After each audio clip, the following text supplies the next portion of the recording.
안녕하십니까. 신인균의 군사TV 디펜스 브리핑입니다. 자, 오늘도 아주 중요한 군사 무기 소식 전해드리겠습니다.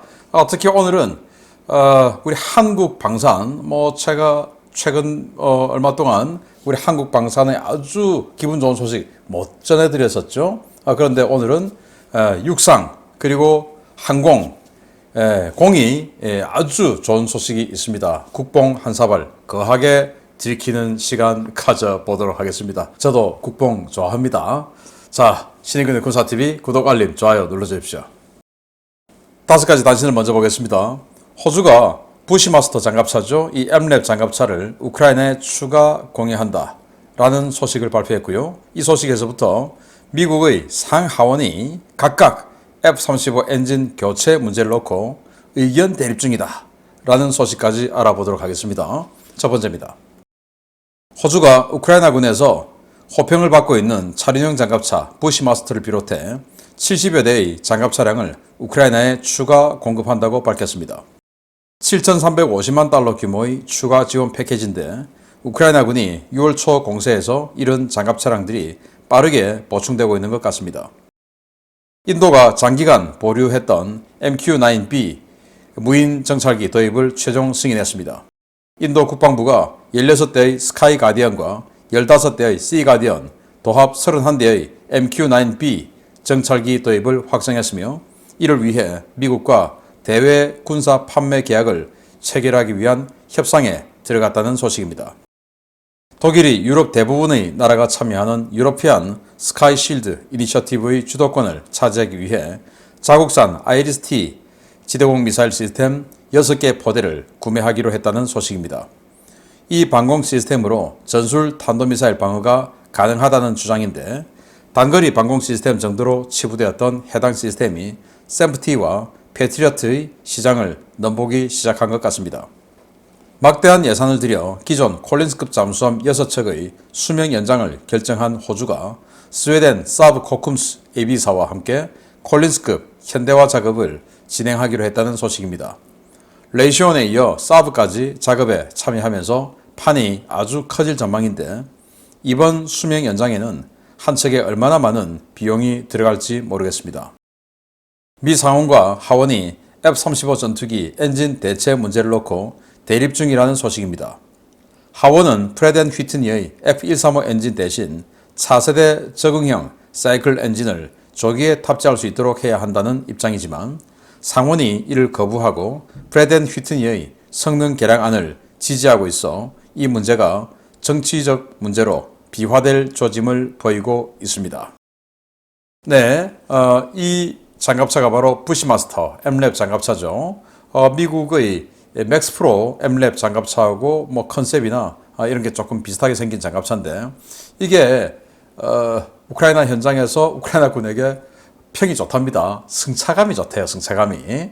아무튼 이 부시마스터를 포함해서 다른 뭔지는 모르겠지만 아무튼 70여 대의 장갑 차량을 신속하게 준다라고 호주가 발표를 했는데 이번 6월 달이 들어와서 공세에 들어가면서 탐색전 하면서 우크라이나군의 전차나 장갑차 등 이 기갑 장갑 차량들이 많이 파괴되었죠. 당연히 공세하는 측에서 파괴가 되지 않겠습니까? 그 공세 부대의 전차 장갑차를 파괴하기 위해서 러시아가 아주 오랫동안 지뢰, 용치, 또 이 대전차 방어, 호, 이런 것들을 다 만들어 놨으니까 당연히 피해가 있죠. 그런데 그 피해를 빠르게 복구하는 거죠. 왜냐? 부시마스터 포함해서 70여 대의 장갑 차량이 호주에서 들어가고 미국도 또 발표를 했다시피 브래들리 장갑차 25대, 스트라이커 장갑차 30대를 또 주기로 했다라고 하니까 여기저기서 펑크난 거 빨리 메워지는 것 같습니다. 자, 인도가 MQ-9 리퍼 무인 공격기가 아니고 무인 정찰기를 육군용 16대 그리고 해군용 15대를 도입하기로 결정하고 이걸 이제 그동안 메이크 인 인디아 해서 모든 무기는 인도에서 만들어야 돼 라고 하는 모디 정부의 주장과는 또는 이 결과는 다르게 그냥 직도입하는 걸로. 그래서 모디 총리가 최근에 미국으로 국빈 방문했죠. 여기에서 아마 어떤 실무 결정이 이루어졌나 봅니다. 그래서 직구매하기로 하고 세부 사안을 논의하고 있다라는 건데 아무튼 현대는 이제 21세기는 무인 항공기가 대세죠. 그래서 굳이 정찰기를 유인으로 운영할 필요 없죠. 이래서 이런 중고도 무인 정찰기 육상에서 그리고 해상에서 우리도 굳이 해군에서 이 많은 비용을 들여서 P3C 운영하고 있죠. 그리고 포세이돈 도입하고 있죠. 이런 거 필요하지만 그 외에 수량을 채워야 하면 무인기 시가디언 같은 이 무인기 우리도 검토해 볼 필요가 있다라고 생각이 되죠. 유로피언 스카이실드 이니셔티브. 그래서 프랑스는 우리는 안 할래? 왜? 우리는 옆에 독일, 폴란드 이렇게 해서 얘들이 몸빵 다 해주는데 우리가 뭐하러? 우리는 안 해.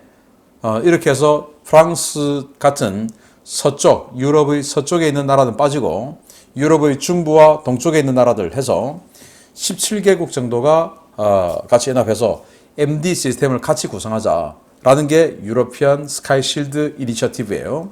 여기에서 독일이 지금 이스라엘의 에로3를 산다. 에로3는 초장거리 그리고 그러니까 미국의 SM3 같은 그 정도의 초장거리 방공 시스템 아니겠습니까? 그걸 산다라고 하니까 프랑스가 자기 애들 안 한다고 그래놓고 야 아니 우덜 방공 시스템을 우덜 무기를 해야지 왜 저 이스라엘지 하냐? 자 이래서 자기네들이 이탈리아하고 공동 개발해서 만든 세프티아라고 어깃장을 부리고 있는데 그러거나 말거나 독일은 그냥 프랑스 밉죠. 그래서 이스라엘제 샀는데 문제는 이 아이리스-T 저기에선 열추적으로 때리는 방공 미사일이죠. 20km에서 성능 계량은 40km. 단거리 열추적 미사일을 쏘는 건데 이걸 가지고 6개 포대를 구입하면서 유로피언 스카이 실드 이니셔티브에 어쩌고저쩌고 근데 이건 탄도미사일을 요격할 수 있는 그 능력이 없어요. 레이더 자체도 탄도미사일처럼 아주 빠른 그 표적에 대해서 뭔가 분석하고 추적하고 할 수 있는 그 정도의 레이더가 아니에요. 그런데 이거 가지고 한다. 그래서 이거는 탄도미사일용이 아닌데 왜 여기다가 유로피언 스카이 실드 이니셔티브를 언급할까? 그래서 아마 에로3를 이스라엘로부터 도입하면서 뭔가 이스라엘의 MD 시스템의 기술을 조금 받아와서 여기에 적용하려는 것은 아닌가라는 생각이 들고요. 중거리 부분에 프랑스와 이탈리아가 공동 개발한 세프티가 있고 단거리 부분에 미국의 패트리어트 3가 있죠. 그걸 이걸 어떻게 한번 대체해 볼까라는 생각을 독일이 하는 것은 아닐까라는 생각을 해봅니다. 자, 콜린스급 바닷속의 락 공연장이라는 오명을 가진 정도로 세계 최악의 소음을 가졌다라고 평가되는 호주의 콜린스급인데 이거 만들 때 3,000톤급 디젤 잠수함이죠. 이거 만들 때 스웨덴의 코쿰스 사로부터 기술 지원 자문을 받아서 만들었습니다. 그래서 스웨덴의 코쿰스가 개발해줬다라고 봐도 과언이 아니죠. 그런데 핵 잠수함 나올 때까지 너무나 오래 걸리니까 이 콜린스 악평이지만 이거 좀 개량해서 쓰자. 근데 그 개량 비용이 우리나라가 3,000톤급 잠수함 지금 하는 거 도산 안창호급 이런 거 만드는 비용보다 더 책정을 또 더 비싸게 했죠. 왜? 그게 노조들이 이제 야 우들 좀 먹어야지 또 길게 먹어야지 이제 이렇게 되니까 많은 예산 책정했어요. 그래서 레이시온 끌어들여가지고 레이시온 니들이 좀 손 좀 봐줘. 아마 레이시온은 전투체계 이런 거 보는 것 같습니다. 그러면서 스웨덴 사브를 끌어들였는데 왜냐? 코쿰스가 이거 개발하는데 지원해줬고 그 코쿰스를 스웨덴의 사브가 인수했어요. 그러니까 코쿰스 사브 니들이 와서 이거 우리 좀 다시 뜯어 고쳐줘. 이제 이렇게 된 것 같은데 도대체 얼마나 많은 개량 비용을 여기에 들어갈지 우리 도산 안창호급 정도 되는 거 한 두세 척 값이 척당 들어가지 않을까라고 생각이 되는데 정말 노조가 안보 다 말아먹고 있는 호주 소식 오늘도 참 안타깝네요. 자, 이 엔진 이 F-35가 점점 발전하면서 여기에 들어가는 전력 소요가 점점 커지죠. 그러니까 지금 현재 F-135 엔진 이거 가지고는 그 전력 생산량을 전력 소요량을 감당할 수 없다. 전력 생산이. 그래서 이거 안 된다. 그래서 새로 만든 적응형 사이클 엔진을 가지고 여기다가 F-35 대체해야 된다. 그게 지금 GE하고 프레드 앤 휘트니가 같이 다 개발했죠. XA100, XA101 각각 지금 개발했는데 그걸 해야 된다라는 게 하원의 주장이고, 아니다, 검증된 이 F235 엔진 이거 그냥 그대로 쓰고 이거 개량해서 쓰자. 아니 그거 언제 지금 지금 개발된 거 그거 지금 언제 검증해서 언제 하냐? 라는 게 상원의 입장이에요. 미 공군은 상원의 입장하고 비슷하고요. 이렇게 해서 상하원이 각각 다른 안을 내놓고 지금 경쟁을 하고 있는데 뭐 어떤 결론이 날지, 왜냐? 궁금하죠? 우리도 F-35 있으니까, 그리고 F-35 더 사야 되니까 지켜봐야 됩니다. 자, 중요 소식, 오늘은 국뽕 소식 들어갑니다. 첫 번째입니다. 무려 2,500대 규모로 추산되는 인도 육군의 차세대 장갑차 사업에 한화 에어로스페이스가 도전장을 내밀었습니다. 인도 사업은 여러모로 리스크가 큰 사업인데 지난 K9 자주포 현지 생산 사업에서 보여준 것처럼 좋은 성과만을 거두게 되기를 기대해 보겠습니다. 한화 에어로스페이스가 인도 육군의 차세대 보병 전투장갑차 사업 FICV 프로그램의 AS-21 레드백과 이를 기반으로 한 파생형 모델을 제안하기로 했으며, 이를 위해 인도 현지 파트너사와 입찰을 준비하고 있다고 복수의 방산 전문 매체들이 6월 27일 보도했습니다. 이 사업은 인도 육군이 대량으로 보유 중인 BMP-1과 BMP-2 시리즈를 대체하는 차세대 보병 전투장갑차 사업인데요. 인도 국방부가 지난 3월 사업을 최종 승인함에 따라 올해 중 정식 입찰 공고가 예정되어 있는 사업입니다. 1980년대부터 BMP-2를 운영해온 인도는 90년대 중반부터 차세대 보병 전투장갑차 도입 소요를 제기하고 자체 개발을 추진해온 바 있는데요. 인도 국방연구개발국 DRDO에서 아베이라는 명칭으로 시제품을 제작하기는 했지만 지난 2005년 시제품 발표 이후 인도 육군의 질타, 욕을 받으며 사업 자체가 종료된 바 있습니다. 인도 육군의 FICV 요구 조건으로는 첨단 디지털 사격 통제 시스템과 발사 후 망각 방식의 대전차 미사일 탑재, 30mm급 주포와 12.7mm 원격 조종 총탑, 능동 방어 시스템과 레이저 경보 시스템 기본 장착, 최대 탑승 인원 11명, 잠수 도하 기능 등이 포함되어 있습니다. 한화는 K9 자주포 현지 생산 사업에서 협력했던 인도 측의 라센 앤 투브로 측과 함께 FICV 사업 준비를 거의 마쳤는데요. 라센 투브로 측에서는 K21 장갑차를 기반으로 한 경전차 모델도 함께 제안하자는 적극적인 입장을 보이고 있어 AS-21을 기반으로 보병 전투장갑차와 경전차 모델이 패키지로 제안될 가능성이 크다는 관측도 나오고 있습니다. 한화는 인도 육군에 200여 문의 K9 자주포를 납품하는 사업에서 인도 정부를 감탄시키며 현지에서 사업 관리 능력을 인정받은 바 있는데요. 부디 이 사업들도 리스크 없이 성공시켜서 한국 방위산업의 우수성을 널리 알려주기를 기대하겠습니다. 네, 이 레드백 AS-21 이게 인도에서 2,500대 장갑차를 대체하는 사업에 인도 현재 최대 방산기업과 손잡고 도전장을 내민다 이건데, 사실은 이 지금 레드백이 굉장히 우울한 소식이 있어요. 뭐냐? 미국의 장갑차 사업에서 탈락했습니다.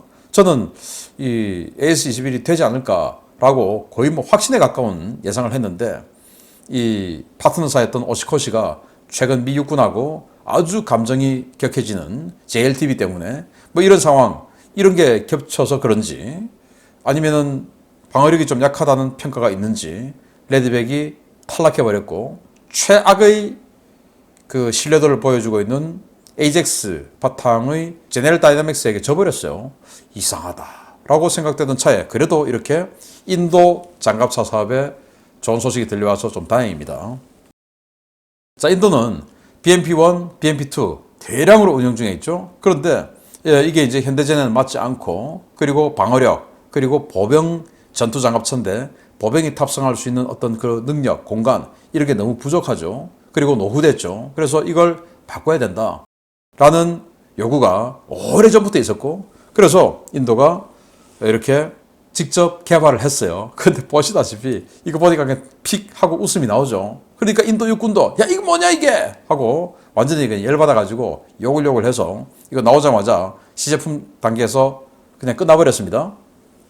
그래서 이 2,500대 대체해야 되는데 어떡하냐, 기술 도입하자 해서 한국의 K21 바탕의 AS21 이 기술을 받아와서 만들자라고 된 거죠. 바로 L&T, K9 자주포 생산했던 바로 그 회사입니다.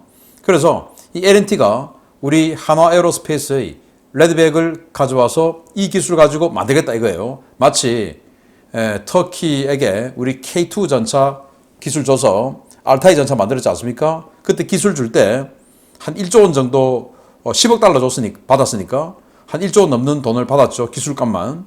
그러니까 이번에도 아마 그런 돈 받고, 그리고 여기에 지금 뭐 여러 가지 요구 시스템이 최첨단 이런 게 많아요. 그래서 최첨단 장치가 많이 들어가는데 인도가 그거 생산할 능력 되냐? 안 되죠. 그래서 우리가 고가의 부품을 직수출하는 이런 것들도 꽤 있을 거예요. 그래서 이런 중요한 또 꽤 큰 사업이 우리 한화에게 떨어지겠다라는 생각을 하면서, 문제는 인도는 너무나 터무니없는 요구를 하기도 하죠.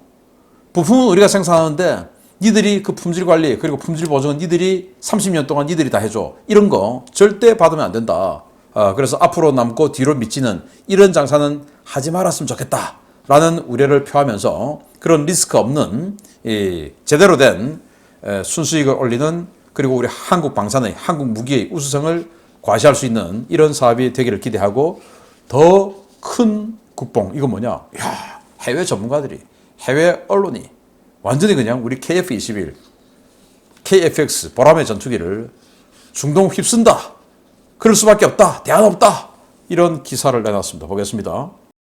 중동 정세가 불안해지면서 스텔스 전투기를 가지려는 나라들이 점점 늘어나는 모양입니다.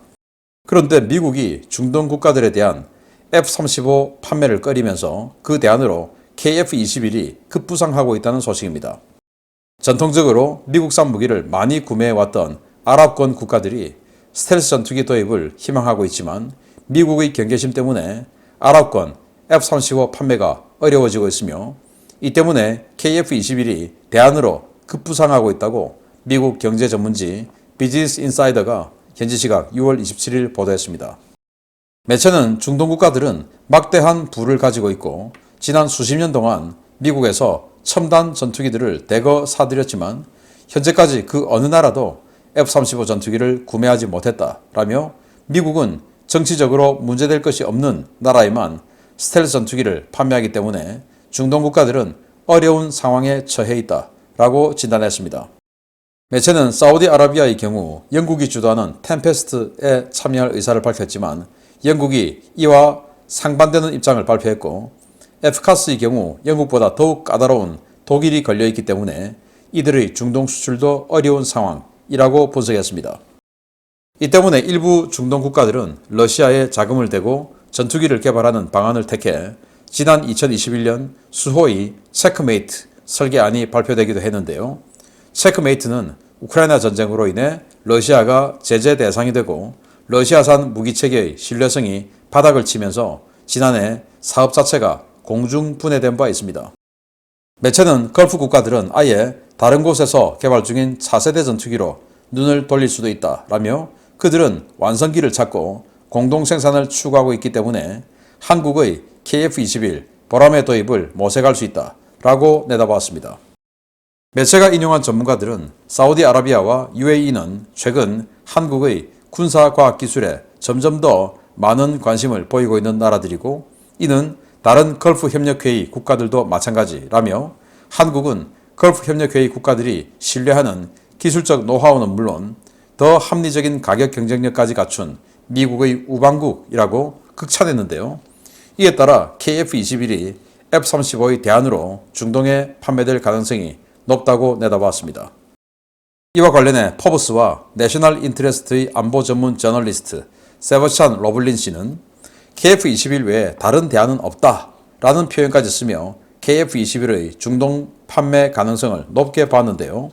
과연 중동 국가들이 KF-21 블락 2, 블락 3 개발과 생산의 파트너로 등장할지 관심을 갖고 지켜봐야겠습니다. 네, KF-21, KFX 보람이죠. 자, 이 KF-21이 지금 뭐 스텔스기는 아니지만 아랍 국가들이 스텔스기를 가지고 싶은데 대안이 없다라는 거죠.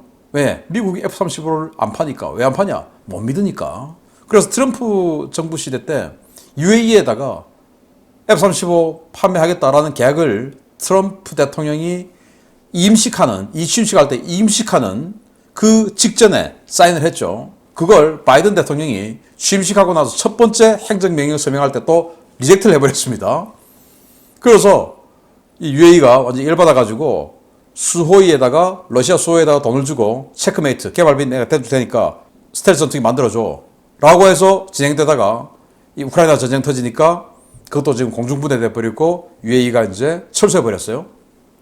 자, 그래서 이 기사가 비즈니스 인사이더, 미국의 아주 명망 있고 규모 큰 경제 전문지죠. 여기에서 이 사우디아라비아, UAE, 카타르 이런 나라들을 언급하면서 이런 나라들이 스텔스기 가지고 싶은데 지금 대안이 없다. 그래서 6세대 전투기 템페스트 영국에게 문의해보니까 영국이 안 돼, 안 줘. 그리고 F카스는 독일이 있는데 독일은 PC주의 그래가지고 뭐 지금 더 안 좋죠. 그래서 독일에는 언감생신 말도 못 붙이고. 그럼 뭐냐? 이제 터키, 튀르키예의 TFX 이야기는 전혀 안 해요 지금. 그러면서 한국의 KF-21밖에 없다. 한국은 미국의 우방국이니까 지금 뭐 아무리 탈미, 뭐 친중 이거 해도 무기체계 전투기에서 바로 그냥 중국으로 넘어가는 순간 미국하고는 앞으로 이제 정말 끝나는 사이가 되니까 거기까지는 안 갈 거다. 그러면은 스텔스기는 가지고 싶은데 대안은 뭐냐? 그리고 미국 눈밖에 벗어나지 않는 완전히 미국과 디커플링 하는 선까지는 가지 않는 대안은 뭐냐? KF-21밖에 없다. 대안이 없다. 라고 이야기를 한 거예요. 문제는 KF-21은 지금 스텔스기는 아니죠. 그런데 여기는 스텔스기를 갖고 싶은 나라들이죠. 어떻게 하냐? 블락2, 블락3, 블락3에서 이제 스텔스기로 가겠다는 건데 우리 KF-21이 여기에 개발비를 대고 같이 얹어서 같이 간다. 이건 거죠. 부디 이 비즈니스 인사이더의 이 예상대로 그리고 거의 확언했는데 이 확언대로 아랍의 정말 도망한 나라들 사우디아라비아, 카타르, UAE 이런 나라들이 우리 한국과 같이 블락2, 블락3 그래서 블락2는 멀티롤 버전이죠. 스텔스는 아니지만 블락3는 더욱더 확장해서 이제 스텔스로 가겠다는 거죠.